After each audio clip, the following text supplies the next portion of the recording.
আসসালামু আলাইকুম। সো আপনাদের একটা প্রোগ্রাম দেওয়া আছে। সো বারবার প্রবলেম বলতেছি কারণ প্রবলেম সলভিং যারা করে তাদেরকে অ্যাকচুয়ালি এই প্রোগ্রামগুলোকে মেইনলি প্রবলেমই বলে। আচ্ছা, যাই হোক। সো আপনাদের একটা প্রবলেম আছে, প্রোগ্রাম আছে, সেটা হচ্ছে যে রাইজ এক্সেপশন ব্যবহার করে আপনাদের একটা আহ, একটু এখানে যদি আসি, তো আপনাদের রাইজ এক্সেপশন ব্যবহার করে হচ্ছে একটা প্রোগ্রাম দেখাইতে বলছে। তো এখানে যদি একটু আসি তাহলে দেখতে পারবো আমরা ব্যাপারটা কি। এখানে না, অ্যাকচুয়ালি এইটাই। সো বলছে যে রাইজ এক্সেপশন ব্যবহার করে পাইথনে একটি প্রোগ্রাম দেখাইতে। তো আমি ফার্স্ট একটা জিনিস দেখাই। লেটস সে আমি লিখলাম প্রিন্ট হ্যালো হাই লিখলাম, ঠিক আছে। আচ্ছা, আমি যদি রান করি তাহলে দেখেন পারফেক্টলি হাই প্রিন্ট করতেছে। এখন আমি একটা কাজ করবো, সেটা হচ্ছে এই হাইয়ের মধ্যে প্রিন্টের মধ্যে এই সাইড লিখে দেব, মানে এই স্ট্রিং না দিয়ে সরাসরি আমরা ক্যারেক্টার লিখে দিচ্ছি, তাহলে তো এরর দিবে, তাই না? দেখেন একটা এক্সেপশন দিছে, দেখছেন একটা এক্সেপশন রাইজ করছে, দেখছেন যে trace back most recent call last file হচ্ছে, এই হচ্ছে ফাইলের নাম। দেখেন এক্সেপশন ডট পিওয়াই, এই যে এক্সেপশন ডট পিওয়াই, এর যে 1 number line module print hi লাগছে, hi is not define. Hi নামে কোনো ভ্যারিয়েবল নাই, কারণ যখন আমরা কোনো কিছু এভাবে লিখি তখন সেটাকে ভ্যারিয়েবল হিসেবে পাইথন গ্রহণ করে। আর আপনি যদি মনে করেন যে এটাকে আপনি সরাসরি হাই হিসেবে প্রিন্ট করবেন, তাহলে এটাকে স্ট্রিং হিসেবে দিতে হবে, ঠিক আছে। এখন যদি রান করে তাহলে পারফেক্টলি আউটপুটটা দেবে। কারণ আপনি যদি চান যে আপনার প্রজেক্টের জন্য আপনি এরকম কোনো ট্রেস ব্যাক বা হচ্ছে এরকম কোনো হচ্ছে আপনার এক্সেপশন দেখাবেন, তাহলে যে কাজটা করতে পারেন, লেটস সে আপনাদের বই থেকে আমি এক্সাম্পলগুলো একটা একটা করে দেখাই। প্রথম এক্সাম্পল দিছে যে রাইজ একটি এরর দেখাবে, মানে একটা রাইজিং এরর দেখাবে বা একটা এরর দেখাবে, রাইজ করবে, একটা একটা এরর রাইজ করবে, যেটা হচ্ছে এক্স এর মান যদি 0 থেকে ছোট হয় তাহলে প্রোগ্রাম বন্ধ হয়ে যাবে। চলেন একটু দেখে আসি এটা কিভাবে করা যায়। ফার্স্ট একটা ভ্যারিয়েবল দিলাম, এটার মান লেটস সে -1 দিলাম। এখন যদি এভাবে লিখবো, যদি এক্স এর মান 0 থেকে ছোট হয়, দেখেন এটা যার দিকে থাকবে সে হয় বড়, তার মানে এটা হয়ে গেল এক্স হয়ে গেল ছোট। তার মানে এক্স যদি 0 থেকে ছোট হয় তাহলে কি করবো, আমরা রাইজ করবো। রাইজ কি করবো, এক্সেপশন দেখাবো একটা এক্সেপশন। এখানে এর মধ্যে কিছু একটা লিখে দেবেন। লেটস লিখলাম ইটস নট, লিখলাম এভাবে লিখতে পারি, x is not greater than 0। আর যদি এক্স যদি 0 থেকে বড় হয় তাহলে পারফেক্টলি প্রিন্ট করে দিবে, ঠিক আছে। লিখছে প্রিন্ট এক্স এর ভ্যালুটা প্রিন্ট করে দিবে। তো ফার্স্টে আমি একটা কাজ করি, ফার্স্টে এক্স এর ভ্যালু 10 দিই, তাহলে আউটপুট কি আসবে, 10 আসবে, তাই না? আউটপুট 10 আসছে। এখন এক্স এর ভ্যালু যদি কমায়া -1 করে দিই, তাহলে দেখবেন একটা এক্সেপশন চলে আসছে, যে বলতেছে কি ট্রেস ব্যাক, আগের মতো দেখেন একটা এরর দিছে। এখন এটা আমরা নিজেরা তৈরি করছি, আর এর আগেরটা আমাদের পাইথন প্রোগ্রামার ডেভেলপার যারা তারা তৈরি করছিল। এখন এটা ছিল এক নাম্বার এক্সাম্পল। সো এটা আপনি দিলেই কাজ হয়ে যাবে, মানে আপনার অ্যান্সার ইজ রাইট। আপনাকে যেটা বলছে আপনি করছেন, একটা প্রবলেম একটা প্রোগ্রাম করে দিচ্ছেন। সো এইটা যেটা, এটা কিন্তু আপনাকে লিখতে হবে, ডাজন্ট ম্যাটার, এটা হচ্ছে আউটপুট। মেইন প্রোগ্রাম হচ্ছে এটা। আচ্ছা, দ্বিতীয় প্রোগ্রামটা হচ্ছে যে রাইজিং কিওয়ার্ডের মাধ্যমে এক্সেপশন রাইজ করা হয়। এটির মাধ্যমে কি ধরনের এরর রাইজ হবে, ব্যবহারকারী টেক্সটটি প্রিন্ট করতে পারে, নিচে এক্স এর মান শুধু ইন্টিজার হবে। আচ্ছা, এখন দেখেন, এখন যেটা হচ্ছে সেটা হচ্ছে যে এক্স এর মান শুধু ইন্টিজার হবে। ইন্টিজার কি, একটু বুঝি ইন্টিজার জিনিসটা কি। ইন্টিজারের সংখ্যা হচ্ছে, ইন্টিজারের বাংলা হচ্ছে পূর্ণ সংখ্যা। এখন পূর্ণ সংখ্যার সংখ্যা হচ্ছে 0 থেকে শুরু করে যত পজিটিভ সংখ্যা আছে, যত নেগেটিভ সংখ্যা আছে, সবই হচ্ছে পূর্ণ সংখ্যা। কিন্তু যদি পজিটিভ হোক আর নেগেটিভ হোক, যদি সেটা পয়েন্ট চলে আসে তখন সেটা ইন্টিজার হয়ে যাবে না, ইন্টিজার হবে না, সেটা হয়ে যাবে কি ফ্লোট হয়ে যাবে, অর্থাৎ সেটার পূর্ণ সংখ্যা থাকলো না, সেটা হয়ে গেল দশমিক সংখ্যা। পূর্ণ সংখ্যা হচ্ছে যত বাস্তবিক সংখ্যা আছে, যেগুলো মানে সংখ্যা যদি বলি যে শূন্য সহ সকল সকল ধনাত্মক এবং ঋণাত্মক অখণ্ড সংখ্যা, মানে যেগুলো খণ্ড নেই, এগুলো তো খণ্ড, তাই না, 1.1 বলছে অখণ্ড সংখ্যা হচ্ছে পূর্ণ সংখ্যা। এখন বলতেছে যে যদি ইন্টিজার সংখ্যা না হয় তাহলে একটা এরর রাইজ করবে। চলেন লিখে ফেলি। আমরা দিব if x is not integer. তার মানে বললাম এক্স যদি ইন্টিজার না হয় তাহলে কি হবে, তাহলে এক্সেপশন দেবে x is not integer. Integer তো এখন এক্স তো ইন্টিজার, তাই না, -1 তো ইন্টিজার। সো দেখি এখন কি হয়। এখন পারফেক্টলি আমাদের এক্সটা প্রিন্ট করে দিবে। আচ্ছা, আমাদের যে কাজটা করতে হবে নট না, if x is if not x is integer, এভাবে লিখতে হবে। আই থিঙ্ক লেখি ভুল করছি। ইফ এক্স, আচ্ছা ওয়েট, দেখে ভুল করছি নাকি, একটু আর একটু দেখে আসি, ওয়েট আ সেকেন্ড। আচ্ছা দেখেন কি একটা সিলে একটা ভুল করছি। আমি বারবার বলছি এক্সটা, কিন্তু এক্স তো নিব না, আমরা এক্স এর টাইপটা চেক করবো যে এক্স কি ইন্টিজার টাইপের কিনা। তার মানে ইফ ব্যাপারটা কেমন, আমি একটু জিনিস দেখাই, তাহলে আপনারা ভালো করে বুঝতে পারবেন।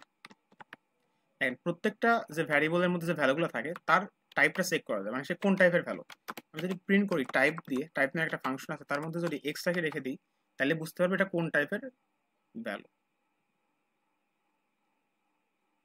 দেখেন এটা কি ইন্টিজার টাইপের, তাই না? এখন এর মধ্যে যদি আমি একটা কাজ করি, ইন্টিজার কিছু মানে স্ট্রিং কিছু রেখে দিই, তাহলে এটাকে বলবে কি স্ট্রিং টাইপের। দেখেন স্ট্রিং, এসটিআর স্ট্রিং। যদি এর মধ্যে একটা লিস্ট রাখতাম, একটা লিস্ট যদি রাখতাম, তাহলে বলতে এটা হচ্ছে একটা লিস্ট টাইপের। দেখছেন, লিস্ট টাইপের। তার মানে আমরা টাইপের মাধ্যমে প্রত্যেকটা জিনিস চেক করতে পারি এটা কোন টাইপের। তার মানে এখানে আমি যে ভুলটা করছিলাম সেটা হচ্ছে যে if not type of x is integer, তার মানে এক্স, এইটুকু চিন্তা করেন, এক্স টাইপ ইজ ইন্টিজার, তার মানে এক্স টাইপ যদি ইন্টিজার হয় তাইলে মনে করেন, তাহলে কি হতো, তাহলে এক্সেপশনটা দিত, কিন্তু যখন এটাকে নটটা লাগাই দিচ্ছি তখন কি হবে, তার মানে যে ইন্টিজার টাইপ না হয়। তাহলে এই কাছে আরেকভাবে লেখা যাবে, ওটাও দেখাচ্ছি দাঁড়ান। এখন এরর দিয়েছে কেন, কারণ এটা হচ্ছে লিস্ট টাইপের হয়েছে। এখন যদি আমি এটাকে ইন্টিজার টাইপের করে দিই, 1 করে দিলাম, তাহলে আর এক্সেপশন দেখাবে না। দেখেন এক্সেপশন আর দেখানে পারফেক্টলি আউটপুটটা দিচ্ছে। সেই কাজটা যেভাবে লেখা যায় সেটা হচ্ছে এভাবে লেখা যায়, আর এই জিনিসটা এইভাবে লিখতে পারেন, নট ইকুয়াল টু। এখন দেখেন এখনো কাজ করবে। এখন যদি এটাকে আমি একটা লিস্ট করে দিলাম, লিস্ট টাইপের করলাম, তাহলে দেখবেন এটা এরর দিয়ে দেবে। এখানে এরর দিয়েছে। সেই কাজটা তো কয়েকভাবে করতে পারেন। সেটা ছিল এক্সাম্পল নাম্বার 2। আমরা একটু এক্সাম্পল নাম্বার 3-তে চলে আসি। সেটা হচ্ছে যে আপনি যদি পরীক্ষা আসে, আপনি এই এক্সাম্পলটা দিয়ে আই থিঙ্ক সবচেয়ে ভালো হবে। তো নিচের প্রোগ্রামে এ এবং বি এর মান পজিটিভ দিতে হবে, নেগেটিভ মান দিলেই ভ্যালিড নাম্বার ইনপুট দিতে বলবে। আচ্ছা, তার মানে কি করছে, দুইটা আমরা ইনপুট নিয়েছি, ইনপুট নেওয়ার পর ট্রাই করছি, ট্রাই করে দেখলাম যে যদি আপনার এ এবং বি দুইটা 0 থেকে বড় হয়, তাহলে আমরা মানে 0 থেকে ছোট হয় অ্যাকচুয়ালি, তাহলে আমরা এরর রাইজ করে দিয়েছি। কারণ কি, যখন 0 থেকে ছোট হবে তখন কি হবে দেখেন, এখানে মেনলি যে কাজটা করতেছি সেটা একটু ভালো করে বুঝি। যে আমরা মেনলি এখানে যে জিনিসটা প্রিন্ট করতেছি সেটা হচ্ছে এ ডিভাইড বাই বি করতেছি। তাহলে দেখেন এখন 0 যদি চলে আসে এ এবং বির মধ্যে, তাহলে সেটা কি ভাগ করা পসিবল? ভাগ করা পসিবল না। তো এই জন্যই প্রবলেমটা দেবে। এখন ব্যাপারটা হচ্ছে আপনি এই তিনটার মধ্যে যে কোনো একটা করতে পারেন, ডাজন্ট ম্যাটার যে আপনাকে এইটাই করতে হবে। ওরা বলছে আপনাকে একটা প্রবলেম সলভ করতে হবে বা একটা প্রোগ্রাম করতে হবে, এক্সেপশন রাইজ করবে। তো এটার জন্য আপনাকে অবশ্যই আপনার যে এটা ইউজ করতে হবে, ওটা ইউজ করতে হবে, ডাজন্ট ম্যাটার, বা এই প্রোগ্রামটা করতে হবে, নো, আপনার যেটা সহজ লাগবে ওটা আপনি করবেন। তো চলেন এটা একটু দেখে ফেলি। আর একটা জিনিস আপনারা অনেকে কনফিউজড হন, এই দেখেন এই যে হ্যাশ না, এগুলো হচ্ছে এক কমেন্ট, এগুলো প্রোগ্রামের অংশ না, এগুলো আপনাকে লিখতে হবে না, ঠিক আছে? এখানে এই যে এগুলো কিন্তু প্রোগ্রামে লিখতে হয় না। আচ্ছা, সো চলেন এটি দেখে ফেলে, এটা এটা অ্যাকচুয়ালি কি বলতেছে বা এটা অ্যাকচুয়ালি জিনিসটাকে। তো ফার্স্টে আমরা দুটো ভ্যারিয়েবল নিব, লিখলাম এ, এটাকে ইনপুট নিব। কেন ইনপুট নিব ইন্টিজার হিসেবে? কারণ হচ্ছে আমরা যদি নর্মালি ইনপুট নিই তাহলে সেটা স্ট্রিং হিসেবে আসে, ঠিক আছে? আর স্ট্রিং এর উপরে কোনো অপারেশন করলে, দেখেন আমি একটু দেখাই দিই আরেকবার, তাহলে ভালো একটু বুঝতে পারবেন।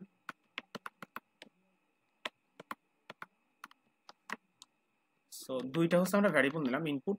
এখন যে কাজটা করবো, আমরা প্রিন্ট করে দিব, এটা যোগ করে প্রিন্ট করবো এ প্লাস বি। এখন যদি আমি এটাকে রান করি, লেটস সে প্রথমে দিলাম 20, তারপর দিলাম 40। দেখেন যোগ না করে কি করছে, দুটাকে অ্যাড করে দিছে। অর্থাৎ স্ট্রিং এর ক্ষেত্রে ব্যাপারটা যেটা হয় যে লেটস সে এর মধ্যে আসছে 20, এর মধ্যে আসছে 20 ধরো, আর হচ্ছে আপনার বি এর মধ্যে আসছে হচ্ছে লেটস সে 40। তো যখন দুইটা দেখবো স্ট্রিং স্ট্রিং হলে ব্যাপারটা এরকম আসে, ঠিক আছে? এরকম আসে। তখন এদের যোগ করার পরিবর্তে যে কাজটা করবে, তখন 20 এবং 40 একসাথে করে দেবে, এটা হবে স্ট্রিং এর ক্ষেত্রে যোগ। কিন্তু ইন্টিজার হলে এসব থাকতো না, তখন নর্মালি 20 এবং 40 থাকতো। তো সেক্ষেত্রে যোগ করলে যেটা হলো 60 হতো। তো এখন যে কাজটা করতে হবে, এটা ইন্টিজার আসছে, এটাকে কনভার্ট করব ইন্টিজারে। তো ইন্টিজারে নিলাম, এখান থেকে ইন্টিজারে কনভার্ট করে ফেললাম। তো দেখেন এখন যদি আমি রান করি দেখবেন পারফেক্টলি এটা কাজ করবে।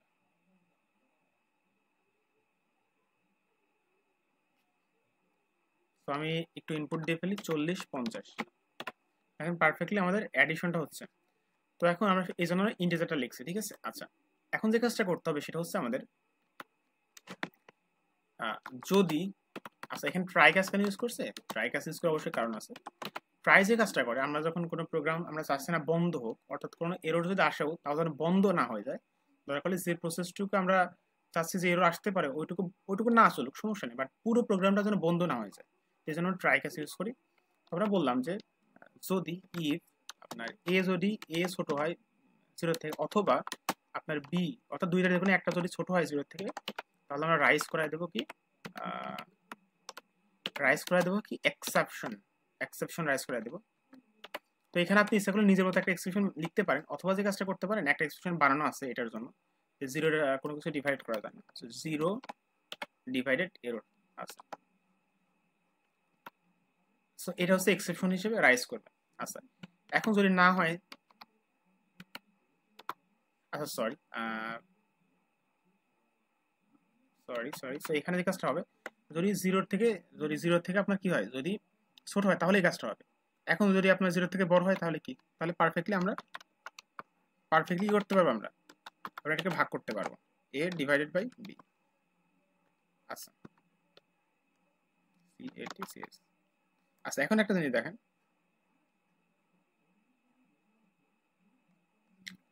আমরা ট্রাই করে দেখলাম যে এটা হয় কিনা, তাই না? এটা হলে কি এক্সেপশন দেখাবে, মানে এক্সেপশন রাইজ হবে। কোন এক্সেপশন? Zero division exception.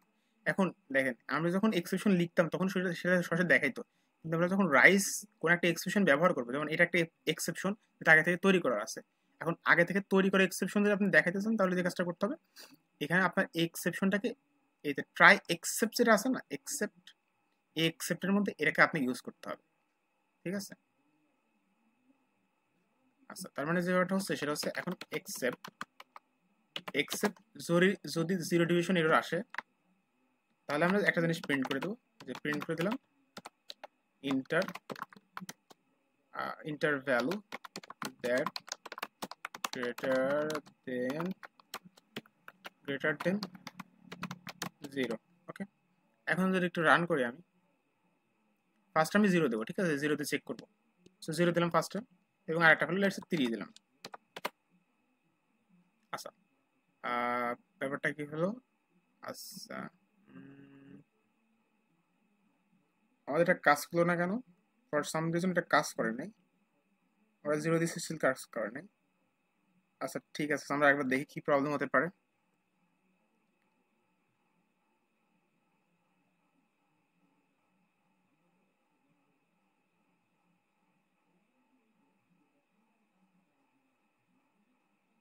আচ্ছা ওইটা সেকেন্ড, এখানে মেমরি যে ভুলটা করছি,